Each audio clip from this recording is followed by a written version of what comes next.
Hello and welcome back to Waywayves. In this video, I'm taking you from Addis Ababa to West Africa's trade corridors, from Nigeria's next election timetable to the streets of Greece, and inside high-level talks in Munich where global alliances are being recalibrated. In this video, we'll look at the African Union 39th Summit amid US policy shifts under President Donald Trump.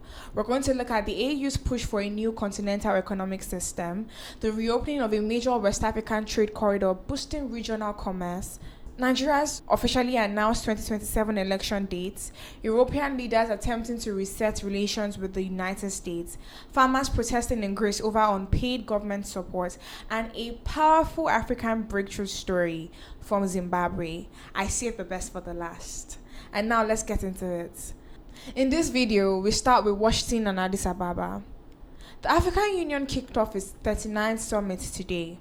Presidents, prime ministers, foreign ministers, all gathering under one roof to talk about the future of the continent. There are going to be big speeches, big handshakes, big promises. But here's the interesting thing. Even though the President of the United States, Donald Trump, is not attending physically, his presence is still being felt very strongly.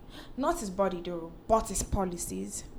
And if you're watching this from Lagos, Nairobi, Accra, Johannesburg, Kigali, Dakar, wherever you might be, this story actually concerns you more than you might think. But before we dive into it, let's watch this report. The African Union is set to hold its 39th annual meeting in Ethiopia over the weekend.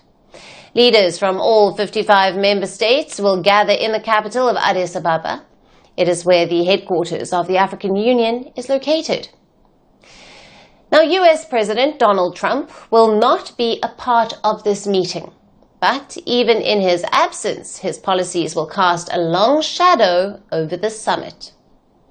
Now, since Trump returned to the White House last year, his America First policy has pushed Africa to the last on his priority list in the Trump 2.0 era.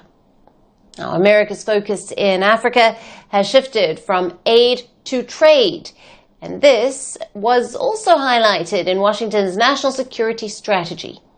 It was released back in November.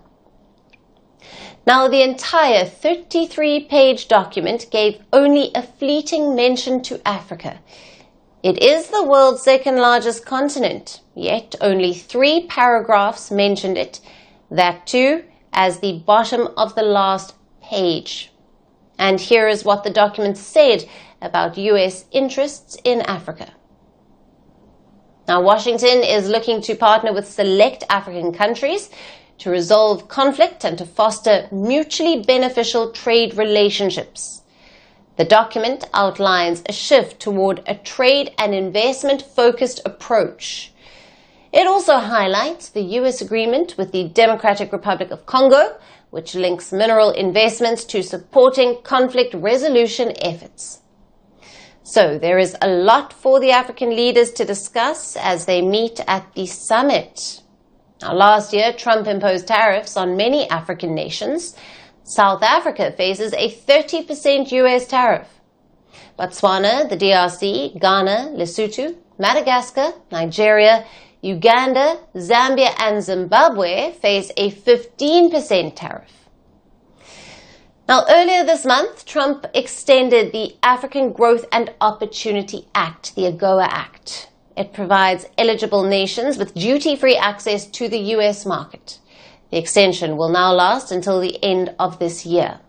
Given Trump's tariffs, the impact of this extension on African nations remains unclear. And amid Trump's growing hostility, Africa is turning to America's adversaries, Russia and China, and also the Gulf nations, to diversify their strategic partnerships. Another likely topic of discussion is Trump's crackdown on immigration. Africa is bearing the brunt of this too. Last month, Trump suspended visa processing for 75 countries, out of which 26 are from Africa. Now, this is nearly half of the African Union's strength. These include Egypt, Ethiopia, Tanzania, Uganda, Somalia, Ghana, Cameroon, the Ivory Coast, Gambia, Liberia, Nigeria, and many others. Now, some countries like Mali and Burkina Faso have hit back by banning travel for US citizens. But these tit-for-tat visa bans remain largely symbolic and are not likely to rattle the Trump administration. Now, amid all of this, South Africa and Nigeria have drawn more of Trump's ire. He has made false white genocide claims against South Africa, and Trump has also boycotted the G20 summit that was held in Johannesburg last year. I would say that the United States needs to think again whether boycott politics actually works, because in my experience, it doesn't work. It's better to be inside the tent. Now, the US president has also accused Nigeria of not doing enough to stop alleged Christian persecution. Meanwhile, Washington has also cancelled aid worth billions of dollars to Africa. So now, let me break it down to you in simple terms. For many years, the relationship between the United States and Africa was heavily built around aid, around health programs, emergency relief, food security, HIV treatment, support for elections, and development assistance. Programs like PEPFAR, launched in 2003, helped millions of Africans access HIV treatments. US aid funded agriculture, education, and governance reforms. But in 2025, the direction coming out of Washington is different. The new US National Security Strategy, released earlier this year, made it very clear. America wants less aid dependency and more hard business deals, less charity and more trade, less grants and more transactions. That may sound reasonable at first, but here is where it gets real serious. The US administration has introduced reciprocal tariffs, meaning if they believe a country's trade terms are not favorable to American interests, they respond with tariffs. Some of those tariffs are reportedly reaching up to 30% on certain goods. Now think about that. Many African countries export agricultural products, minerals, textiles, and manufactured goods to the United States under special trade agreements like AGOA, the African Growth and Opportunity Act, which has existed since 2000. That agreement allowed many African products to enter the US market duty-free. Entire industries in places like Kenya, Lesotho, Ethiopia, and others grew because of that access. Thousands of factory workers depend on those export industries. So when tariffs become unpredictable, it affects jobs, it affects factory productions, it affects foreign exchange earnings, it affects government revenues. And that's not all. In early 2025, the United States also began a wide visa processing suspension and security review affecting nearly half of African Union member states. Now let's bring that closer to home. That affects students planning to study abroad. It affects families hoping to attend graduations. It affects business people going for investment meetings. It affects diplomats traveling for negotiations.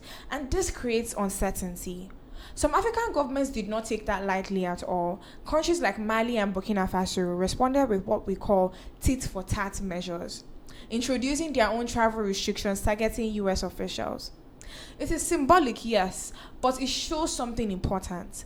African governments are no longer just absorbing decisions quietly. And here is where the bigger picture comes in. Africa is operating in a multipolar world right now. China is already Africa's largest trading partner, with trade volumes exceeding $250 billion annually in recent years. Chinese companies build roads, railways, ports, and industrial parks in Africa.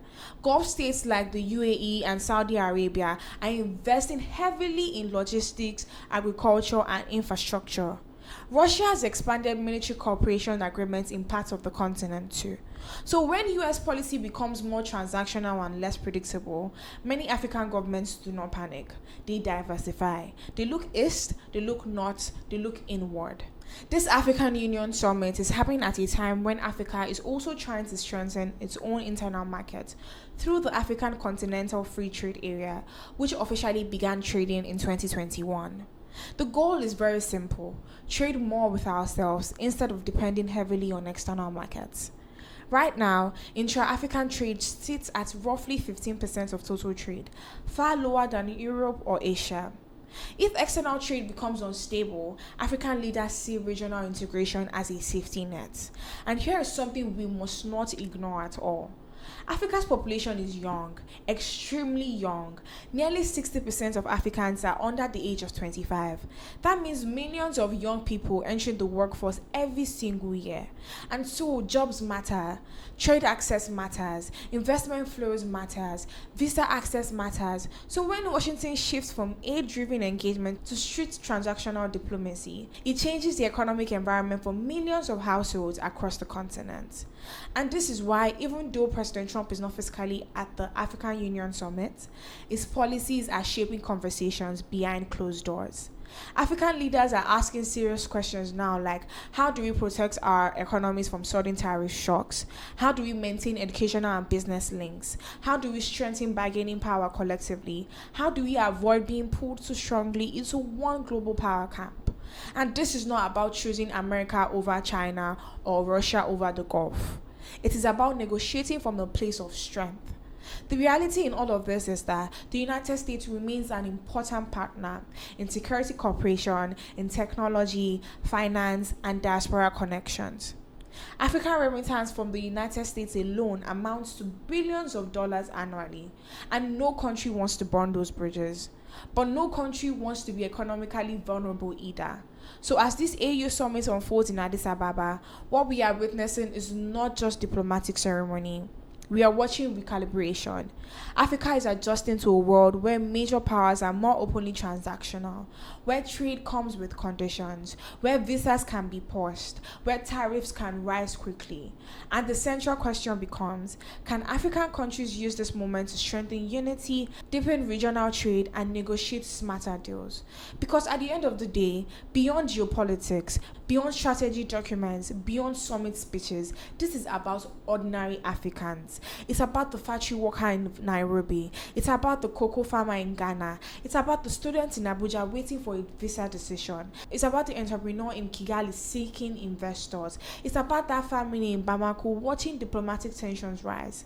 Global policy shifts may start in Washington, but their impact is felt here, and that is why this story matters. And this brings us to what the AU is doing next.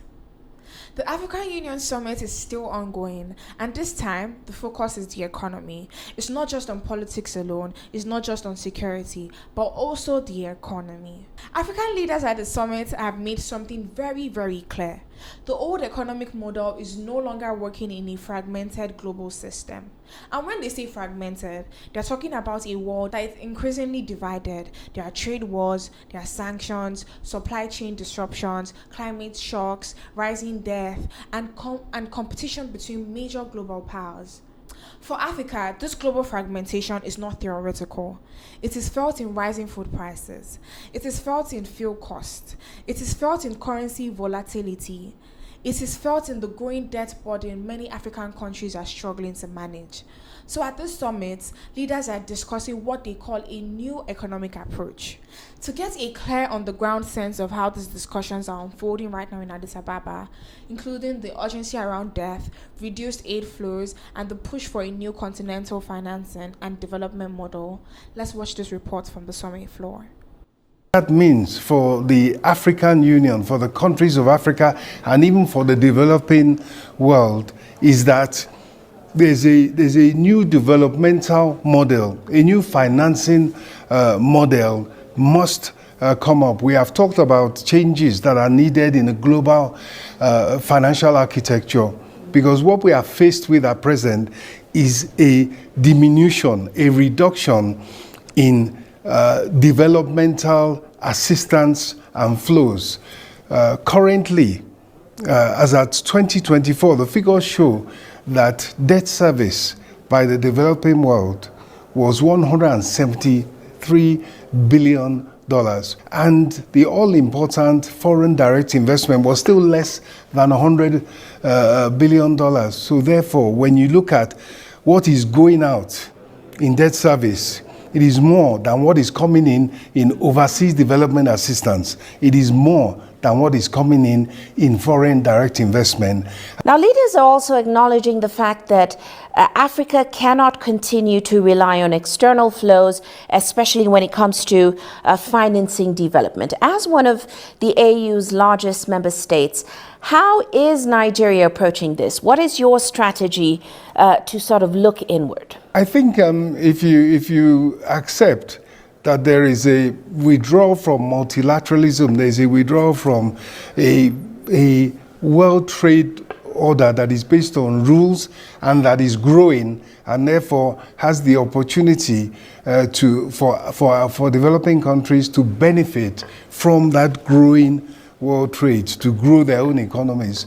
To counteract the fact that momentum is no longer there, of course, the first thing is to reform our economies. What are your thoughts on the risk premium that many African countries have to pay in order to finance their development, and also the argument around their investment rating and the fact that many of them are not investment rated? Africans, economies and African countries are finding themselves paying well over 10% per annum for commercial debt. That is not a sustainable way to finance development. And so we continue to call for a tweaking, an improvement, and an amendment to the current menu of options that you have under the global financial architecture as it is currently being played out, I would say. There's a lot of financial capacity, financial engineering, and creativity that can come to play to improve and increase the de-risking mechanisms that allow lower interest rates to be charged to African countries and developing countries.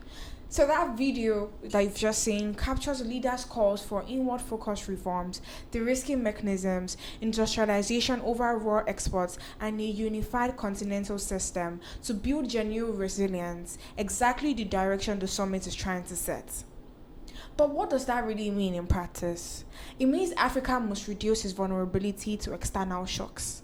Now, for decades, many African economies have depended heavily on exporting raw materials like crude oil, cocoa, gold, copper, lithium, while importing finished goods. That structure makes countries vulnerable. When global commodity price falls, government revenues collapse. When shipping routes are disrupted, supply chains suffer. When climate disasters hit, floods, droughts, cyclones, agricultural output declines immediately. Now add climate change into the equation.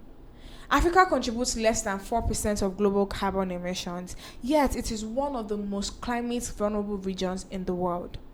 Flooding in Nigeria, drought in the Horn of Africa, cyclones in Southern Africa, these events are no longer rare. So leaders at the summit are pushing for something bigger than just short-term fixes. They are calling for a unified continental economic system. And this is where Nigeria comes in. As Africa's most populous country and one of its largest economies, Nigeria plays a pivotal role in whether continental economic integration succeeds or it struggles. Nigeria's market of over 200 million people represents enormous consumer power. Its banking sector is one of the most advanced on the continent. Its tech ecosystem, particularly in fintech, is among the fastest growing in Africa. If Nigeria strengthens intra-African trade links, harmonizes customs processes, supports regional value chains, and invests in manufacturing capacity, it sends a signal to the rest of the continent. The African Continental Free Trade Area, which officially began trading in January 2021, is central to this new vision.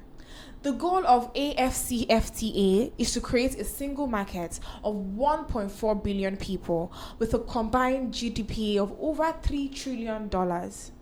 Right now, intra-African trade sits at around 15% of total trade.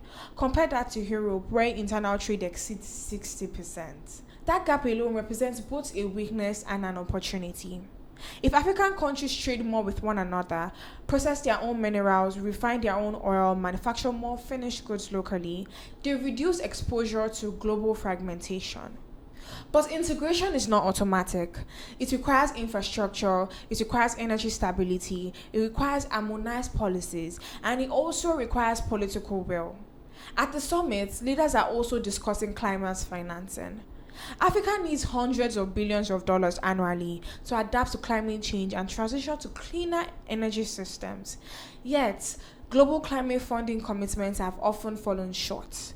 This is why there is growing conversation about African-led financing mechanisms, where there are regional development banks, sovereign wealth corporation, green bonds, and digital taxation reforms to strengthen domestic revenue.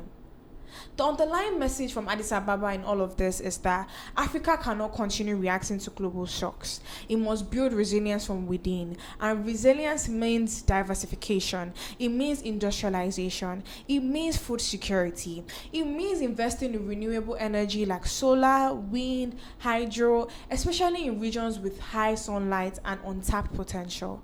It also means strengthening regional supply chains so that when one country faces disruption, others can come to support it. But then here is the honest reality. Moving toward a unified continental economic system is ambitious. There are political differences, there are border tensions, there are currency differences, there are governance gaps, there are debt constraints. So this summit is not about instant transformation, it is about direction. African leaders are acknowledging that the global system is shifting and Africa must not remain on the sidelines. For everyday Africans, what does this mean, you might ask? If successful, deeper continental integration could mean more jobs in manufacturing, stronger regional airlines and logistics networks, more stable food supply chains, reduced import dependency, more bargaining power in global trade negotiations, and if it is unsuccessful, Africa remains exposed to every global economic storm. So as discussions continue at the African Union Summit, the question is no longer whether change is needed. The question is whether Africa can move together at scale, at speed, and with discipline toward a new economic model that is less dependent, more resilient, and more sustainable. Nigeria's role will be central because when Nigeria moves economically, the continent feels it. And that is why the summit conversation is more than diplomatic language. It is about the economic future of 1.4 billion people, and that leads directly to what's happening on the ground. While leaders talk about integration at the AU summit, something very practical and immediately felt is happening on the ground in West Africa. The vital trade corridor linking Benin, Nigeria, and Niger has reopened after months of debilitating delays. This development is bigger than it may sound at first mention. In West Africa, trade does not only happen in shipping containers and official custom terminals. It happens in pickup trucks, in open markets, on motorbikes, and through informal cross-border networks that have existed for generations, long before colonial borders were even drawn. When political tensions, sanctions, security crackdowns, or as in this case, prolonged gridlock and customs coordination issues close key land borders or restrict movements along major corridors, the impact is immediate and widespread.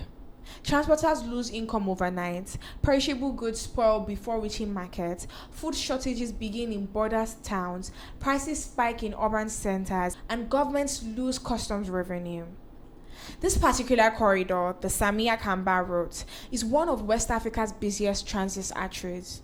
It connects the busy port of Cotonou in Benin through Nigerian border crossings onward to Niamey in Niger. Niger, being landlocked, depends heavily on this route for essential supplies like fuel, food staples, construction materials, and consumer goods. The corridor had been effectively choked since around 2019 due to earlier restrictions, with recent months seeing extreme gridlock. More than 1,600 heavy goods vehicles stranded, many on the Benin side unable to proceed. This raised real fears of shortages in Niger and drove up transport costs dramatically as traders sought longer, riskier detours. To see exactly how this reopening unfolded on the ground, please watch this report. The vital corridor linking Benin, Nigeria, and Niger has reopened after longer than expected delays. This had left thousands of trucks stranded on one of West Africa's busiest transit routes. More than 1,600 heavy good vehicles, immobilized heading toward the Niger border, are now able to continue their journey following negotiations and renewed coordination among customs authorities. The long delays had slowed the movement of goods from the Beninese port of Cotonou and raised fears of shortages in Niger, which relies on the road for essential supplies. From today onwards, it's done. It will no longer be as complicated as before to transit from the port of Cotonou via the Nigerian border to Niger. The reopening followed consultations between Benin, Nigeria, and Niger, aimed at prioritizing economic interest and easing regional trade. Officials from customs services and government authorities were present at the Salbina crossing point in Nigeria's Kebbi state to mark the resumption. We are here with the governor of Kebbi and the director of customs of Nigeria and the director of customs of Benin to renew the heads of state's commitment. We are here this morning to release the vehicles at this crossing point. We shall give the order to lower the barrier and allow the vehicles to pass. Nigeria's customs service says it is committed to enforcing rules and ensuring that trucks in transit are not subject to inspections of their cargo, spurring confidence among transporters. The reopening also underscores broader efforts by authorities to streamline cross-border movement and enhance economic cooperation in the region. This ceremony marks the beginning of solidarity between the three countries. We would also like to thank the Nigerian authorities, in particular the President of the Republic of Nigeria, who, through his foresight, was able to resolve the situation regarding vehicles between the three borders. Local authorities on both sides of the border say they are committed to maintaining the corridor and turning it into a lever for development. I'm happy to take this path again. We thank the local officials and the head of state for having us. Everyone knows the history of this border. We thought it was final, but it's for the best. We thank them for this act. We are committed to protecting the border and acting with dignity for the good of the community and our country. Now, this video captures the moment at the Salina crossing point, with Nigeria and Beninese customs officials, the governor, and transporters celebrating the resumption. This highlights Nigeria's commitment to no cargo inspections for transit trucks, deployment of new IT systems to speed clearance and cut fraud, and thanks to President Bola Ahmed Tinubu's foresight and directive in resolving the impasse, turning the corridor into a lever for development through better solidarity and streamlined processes. Now, with the reopening, there's a tangible release of pressure. Truck drivers who were stranded are back on the roads. Regional food supply chains are reconnecting. Think onions, garlic, white beans, dry pepper from Niger heading to Nigerian markets, and manufactured goods or refined products flowing the other way. Small traders who depend on the daily movement of goods like rice, onions, tomatoes, livestock, textiles, household items are regaining stability and income. Niger's supply lines are breathing again, reducing the risk of shortages ahead of high demand periods. West Africa's economies are deeply intertwined. Nigeria exports manufactured goods and refined products to neighbors. Niger and Burkina Faso supply livestock and raw commodities. Ghana exports processed foods. Benin's port of Cotonou plays a central role in regional imports and transits. When a corridor like this closes, alternative routes emerges, but they are longer, more expensive, and sometimes very unsafe, and often lead to increased smuggling or informal levies that inflate costs even further. Reopening this corridor restores predictability, and predictability is what business, especially informal and small-scale trade, needs the most. This move also strengthens ECOWAS's broader economic integration goals. You cannot speak of continental free trade under AFCFTA if key regional arteries remain blocked. Now, this signals a return to prioritizing economic cooperation over past frictions, with all three countries recommitting to smoother cross-border movement. For ordinary people across Nigeria, Benin, Niger, and beyond, this is about food affordability. It's about job stability for drivers, loaders, market sellers, and border traders. It is about economic breathing space in border communities that live off cross-border commerce. It is a concrete step toward the resilience and the intra-African trade leaders keep discussing at summits. When these practical corridors flow freely, the vision of a more integrated, less vulnerable West African continent starts feeling real. And now let's come back home to Nigeria.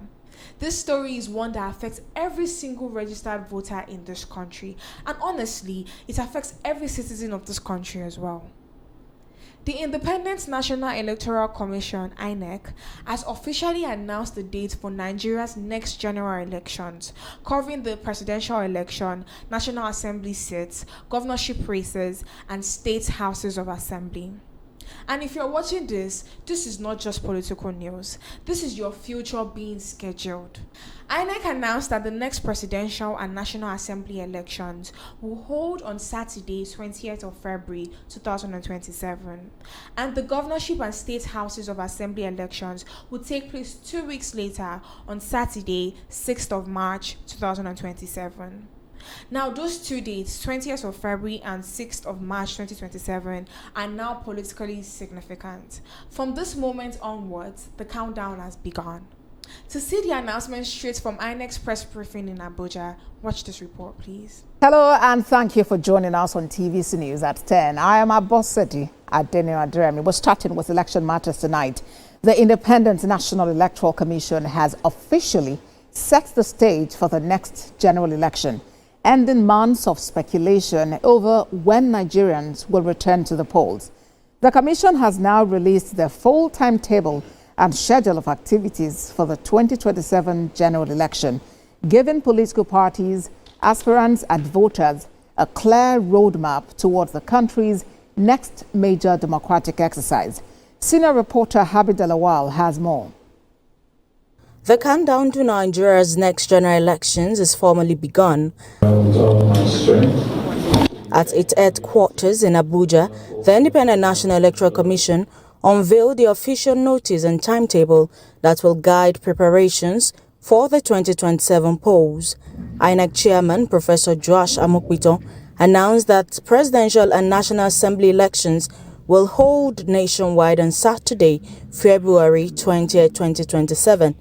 The Commission says releasing the timetable now is in line with provisions of the Electoral Act, which requires INEC to publish its notice of election at least 360 days before voting day.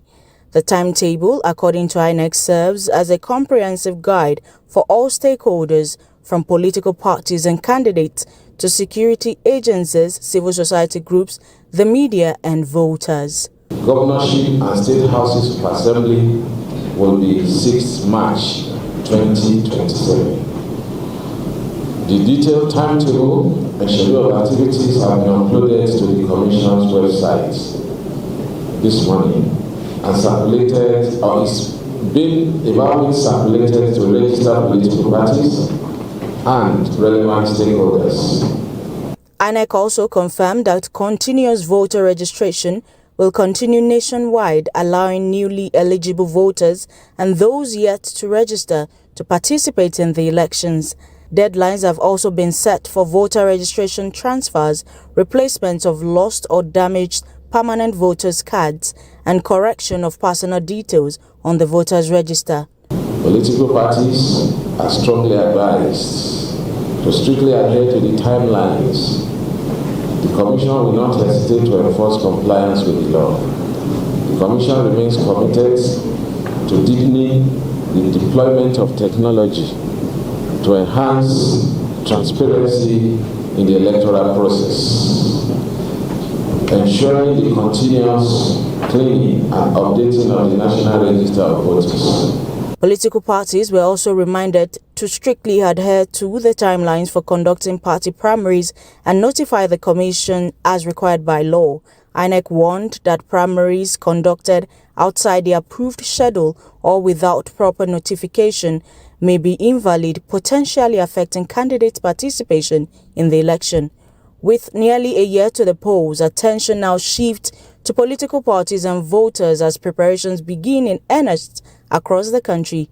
With the timetable now released, the race toward the 2027 general elections effectively begins as political parties prepare their internal processes while INEC focuses on voter registration and other preparatory activities nationwide.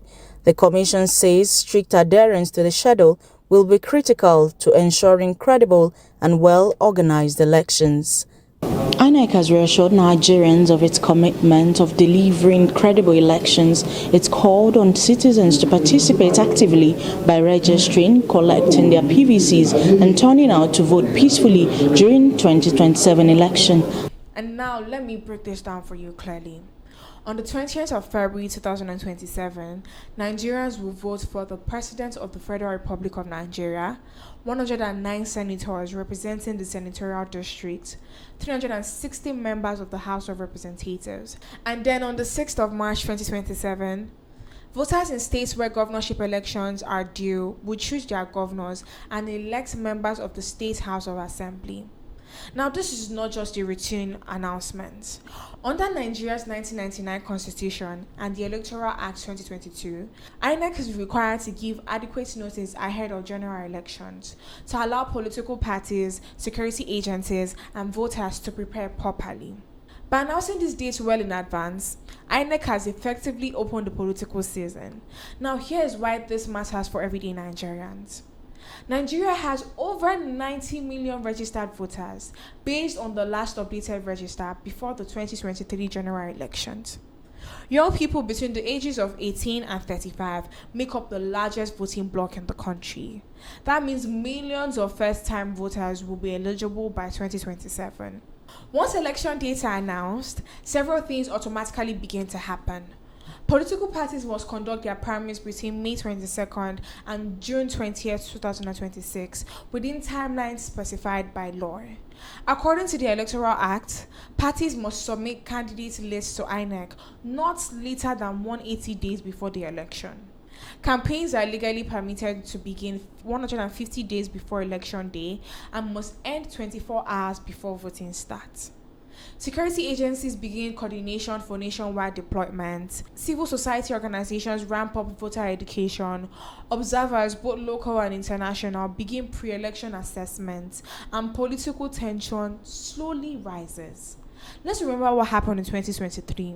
The presidential election saw record political engagement, especially among young voters. The introduction of BVAs, the bimodal voter accreditation system, and electronic results transmission was meant to increase transparency. However, there were disputes over result uploads and legal challenges that went all the way to the Supreme Court. By the time final judgments were delivered, the political atmosphere had already shaped public trust in different ways. So as we move toward 20th of February 2027, Nigerians will be asking serious questions like, will the technology be improved further? Will result transmission be smoother? Will voter turnout increase? Will political parties conduct transparent primaries? Will campaign financing be properly monitored? And beyond the technical issues, there is the bigger picture. Elections in Nigeria determine economic direction. They influence decisions on fuel subsidy policy, exchange rate management, public debt, minimum wage, electricity reform, infrastructure projects, education funding, and national security. When you vote for a president, you're indirectly influencing Nigeria's foreign policy, how we engage with the ECOWAS, with the African Union, the United States, China, and other global powers. When you vote for a governor, you are deciding how your state handles healthcare, schools, roads, taxation, and local security structures. When you vote for lawmakers, you are shaping the laws that regulate everything from digital banking to land use. So those two dates, 20th of February 2027 and 6th of March 2027, are not just political events, they are economic turning points. Nigeria remains Africa's most populous country and one of its largest economies.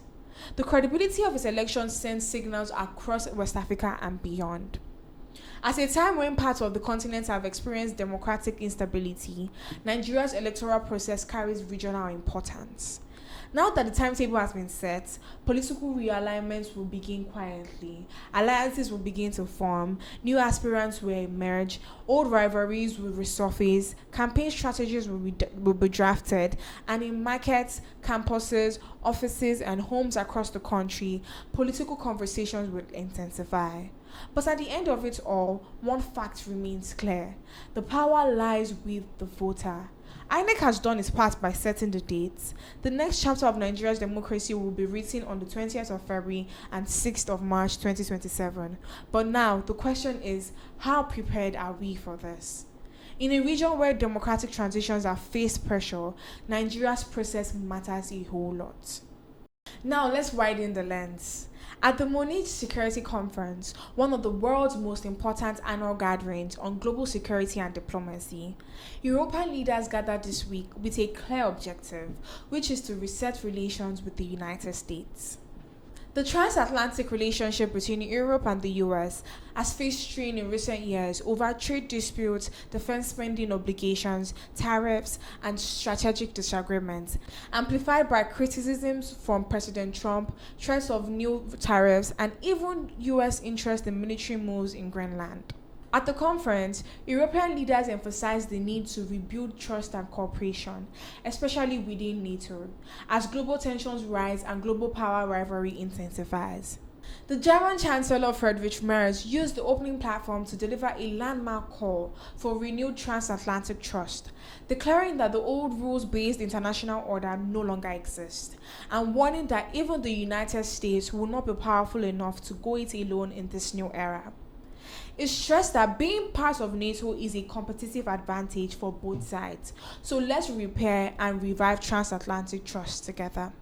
The French President Emmanuel Macron echoed the push, calling for Europe to become a significant geopolitical power in its own right, standing stronger independently while preserving alliances, promoting cooperation, and taking pride in European achievements to provide a positive global image. The language was deliberate: repair trust, strengthen partnership, shared responsibility. This reflects deep concern within Europe that shifts in US foreign policy could weaken long-standing alliances, with some leaders acknowledging a deep rift and urging a new transatlantic partnership grounded in mutual dependency. To see these key moments captured live on the conference floor, watch this Al Jazeera report. This was a landmark speech from the German Chancellor. The world is entering a new era. The so-called rules-based order is over, he said. Wir sind dieser Welt nicht ausgeliefert. Europe now needs to stand up on its own, but, and he switched to English for this bit, preserving its alliance in NATO with the US. In the era of great power rivalry, even the United States will not be powerful enough to go it alone. Dear friends, being a part of NATO is not only Europe's competitive advantage, it's also the United States' competitive advantage. So let's repair and revive transatlantic trust together. We, the Europeans, we are doing our part. In this new world, the French President Emmanuel Macron told the gathering Europe needs to learn to become a geopolitical power and in the process promote its model of cooperation. Let's provide a positive image of ourselves and let's be proud of ourselves, because this is what our fellow citizens need, and this is, I really believe, the reality of this continent. We should be proud of our European achievements. For Europe, Ukraine remains the top priority. In fact, in his speech here, President Macron described it as our existential challenge. And of course, Europe now provides the bulk of the funding for the war effort. Ahead of new talks between Ukraine and Russia due to take place next week in Geneva, President Zelensky, who's in Munich, will be aware of growing US impatience. And again, in all of this, Africa is not outside of this conversation. When Europe and the United States recalibrate their relationship, it affects global trade agreements, climate financing commitments, development assistance, and security cooperation in regions including the Sahel and the Horn of Africa. Side discussions at the conference touched on re-engaging the Sahel, the debt crisis limiting aid flows, and climate finance cuts acting as threat multipliers, exacerbating vulnerabilities in climate-stressed areas like the Sahel and the Horn of Africa.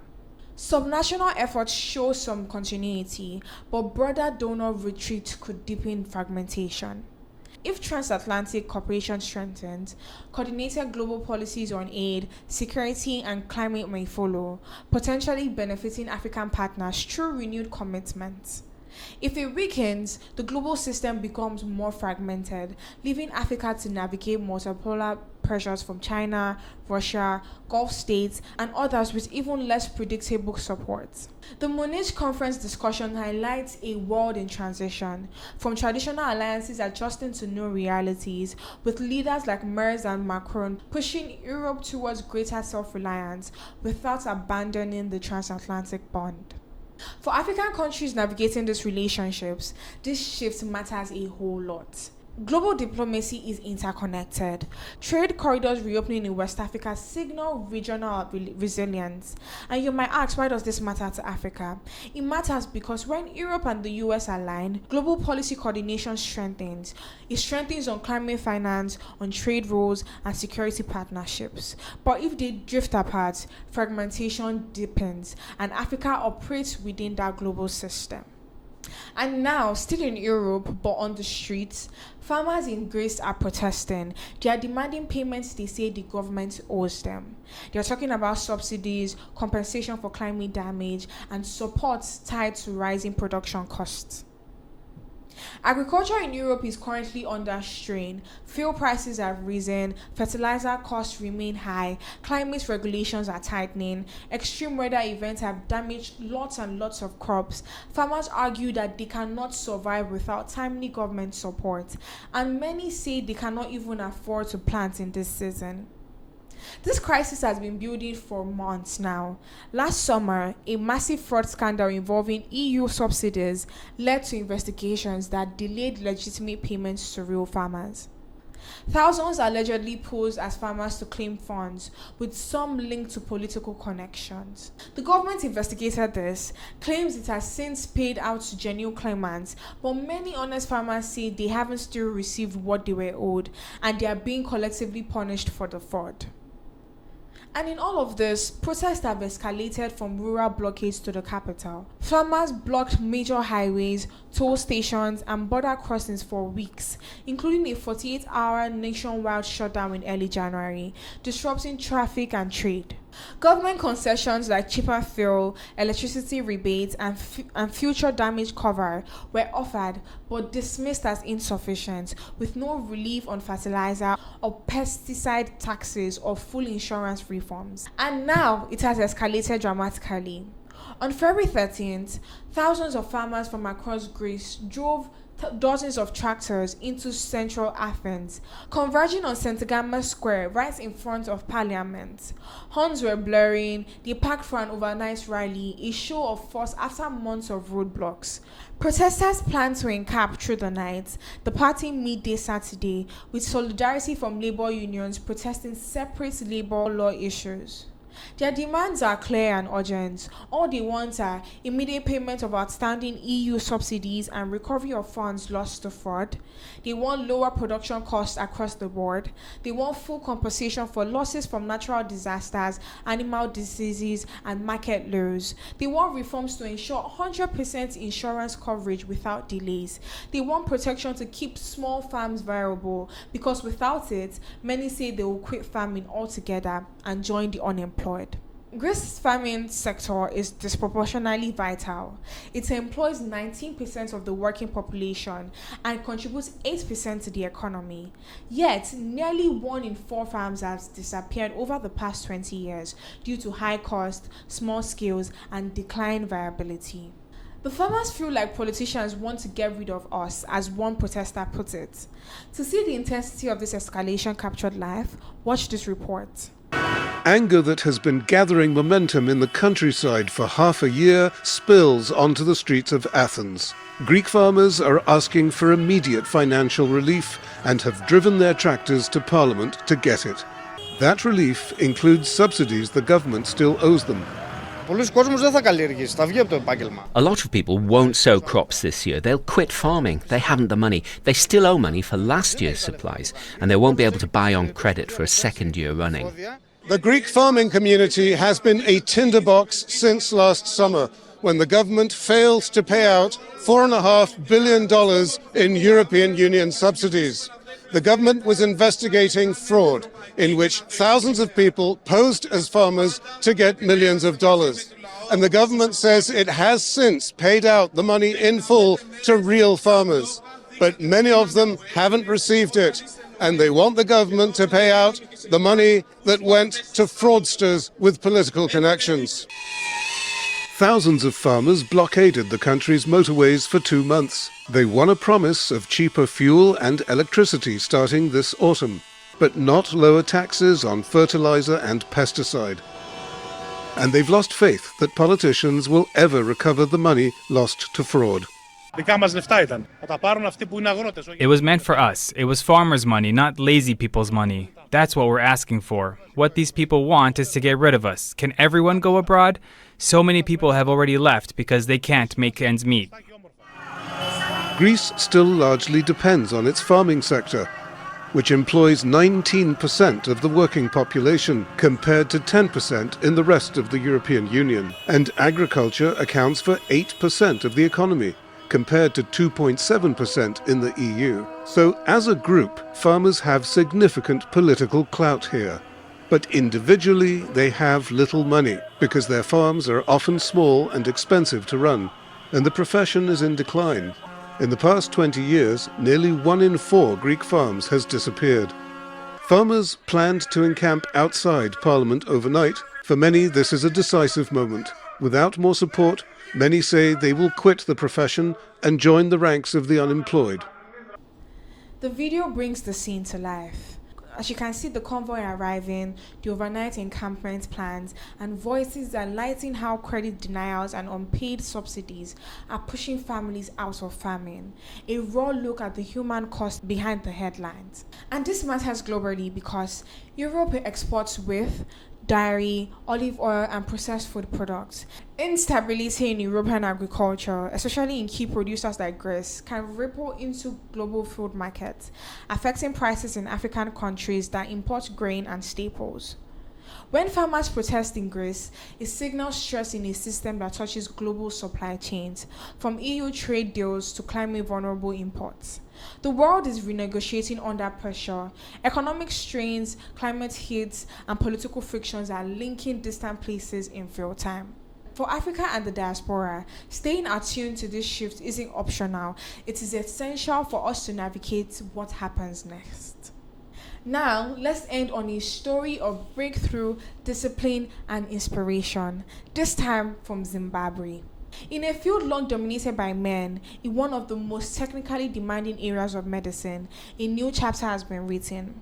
Dr. Kudzai Kanyepi has made history as Zimbabwe's first female cardiothoracic surgeon. That is not a small achievement at all. Cardiothoracic surgery is one of the most complex specialties in medicine. It involves operating on the heart, lungs, and chest cavity, performing procedures like open heart surgery, coronary artery bypassing grafting, heart valve repair, lung resections, and trauma surgery. To even qualify for that level of specialization requires years and years and years of dedication, sometimes more than a decade of medical training. First, you have medical school, then internship, then general surgery training, and then further years of highly specialized cardiothoracic surgical training. Dr. Kanyepi completed her advanced training in South Africa, a country with more established cardiothoracic training programs and higher surgical volumes. Now, that experience alone gave her exposure to complex procedures and multidisciplinary teams of cardiologists, perfusionists, intensive care specialists, all working together in high-risk surgical environments. Now, here's why this matters beyond symbolism. Across much of Africa, there is a shortage of specialized surgeons, particularly in highly technical fields like cardiothoracic surgery. Many patients who require advanced heart surgery are often referred abroad, sometimes to India, to South Africa, or to Europe at enormous costs. Having locally trained, highly skilled surgeons increases national medical capacity. It reduces dependency on overseas treatments, it improves emergency response capabilities, and it builds confidence in domestic healthcare systems. But there's another layer to this story. Surgery, especially cardiothoracic surgery, has historically been male-dominated globally, not just in Africa. The hours are long, the training is intense, the operating environments can be physically and mentally draining and demanding. So for a woman to break into that field and become the first in our country, it sends a powerful message. It tells young girls in Zimbabwe and across the continent that no specialty is off limits. It challenges long-standing stereotypes about who belongs in certain professions, and it expands the imagination of what is possible. Representation matters a whole lot. When young female medical students see someone who looks like them leading complex heart operations, it shifts perceptions. It makes ambition feel even more achievable. To witness this pioneer in action and hear our own words, let's watch this inspiring feature. In a brightly lit operating theatre, Dr. Kudzai Kanyepi is midway through a lung operation. It's delicate, complex, high-risk work, which is certainly not for the faint-hearted. But for her, this is exactly where she always knew she belonged. There was something about the definitive management of surgery. So surgery, if someone has got a lump that needs to be removed, you remove it and they're cured. So it always attracted me to surgery, but specifically heart surgery. There was always a need for more heart surgeons. After years of specialized training in neighboring South Africa, she returned home in 2022, making history as Zimbabwe's first female heart surgeon and only the 12th in Africa. But breaking the glass ceiling in her home country did not mean the journey suddenly became easier. When I got back home, the reality of being in a male-dominated space hit hard, and I had to prove myself once again, and I had to fight battles that, are unsaid and unseen. So it is a challenge navigating a male-dominated sphere. Support from fellow female doctors and mentors, as well as the lives she has touched on the operating table, keep her going. A lot of the patients we've done open hearts in Zimbabwe here, I have a very personal relationship with each one of them. And whenever they see me, their faces light up. So that keeps us going because we've changed their lives and their lives of their family. Dr. Kanyepi has well over 100 procedures under her belt. Beyond the operating theatre, Dr. Kanyepi is shaping medicine. She's teaching at a local university, mentoring young doctors, and deliberately choosing to be visible so young women can see what's possible. Setting an example is only the beginning. Pursuing STEM does take a lot from you, and there are other things that women would want to do, have families, have children. And as long as we move to a society that accommodates women in STEM and accommodates all facets of womanhood, then we'll see more girls in STEM. In a field where few women have dared to tread, Dr. Kudzai Kanyepi is not just working to save lives, she's also trying to open doors. Zimbabwe, like many African countries, faces significant healthcare challenges like limited resources, equipment shortages, rural to urban healthcare gaps, and brain drain where skilled professionals leave for opportunities abroad. So when a highly trained specialist returns home and contributes locally, it strengthens the system. It also builds mentorship pathways because the next generation of surgeons, male and female, will learn not just technical skill, but resilience, discipline, and leadership from pioneers just like her. Dr. Kanyepi's achievement is not just personal success, it is institutional progress. It reflects the growing presence of African women in STEM fields, science, technology, engineering, and medicine, despite systemic obstacles. Across the continent, we are seeing more women entering engineering, aviation, finance, and high-level medicine. But barriers still exist. There are cultural expectations, unequal access to funding, and limited mentorship structures. So each breakthrough carries weight. In cardiothoracic surgery, precision can mean the difference between life and death. The heart does not allow for any error at all. To operate at that level requires extraordinary calm under pressure, technical mastery, and years of sacrifice. And now, Zimbabwe has a woman at the forefront of that discipline. This is not just Zimbabwe's story, it is an African story. It is about building internal capacity. It is about expanding opportunities. It is about redefining who leads in critical sectors. And perhaps more importantly, it is about possibility. Because somewhere in Harare, in Lagos, in Nairobi, or in Accra, a young girl who dreams of becoming a surgeon has just seen proof that the paths exist. And sometimes that's how change begins. And now that brings us to the end of this video. And these stories tell one consistent story. Africa is recalibrating. From economic integration at the African Union, to reopen trade corridors in West Africa, to Nigeria preparing for its next democratic cycle, to global alliances being renegotiated in Munich, to economic pressure visible on European streets, the whole world is shifting. And Africa is not standing still at all. But perhaps the most powerful reminder came from Zimbabwe, that progress is not only geopolitical, it is personal, it is generational, and it is human. Thank you for staying with us. Please make sure to like, to share, to comment on this video, and to subscribe to our YouTube channel. My name is Kosita Chukwu, and this is Waywayves.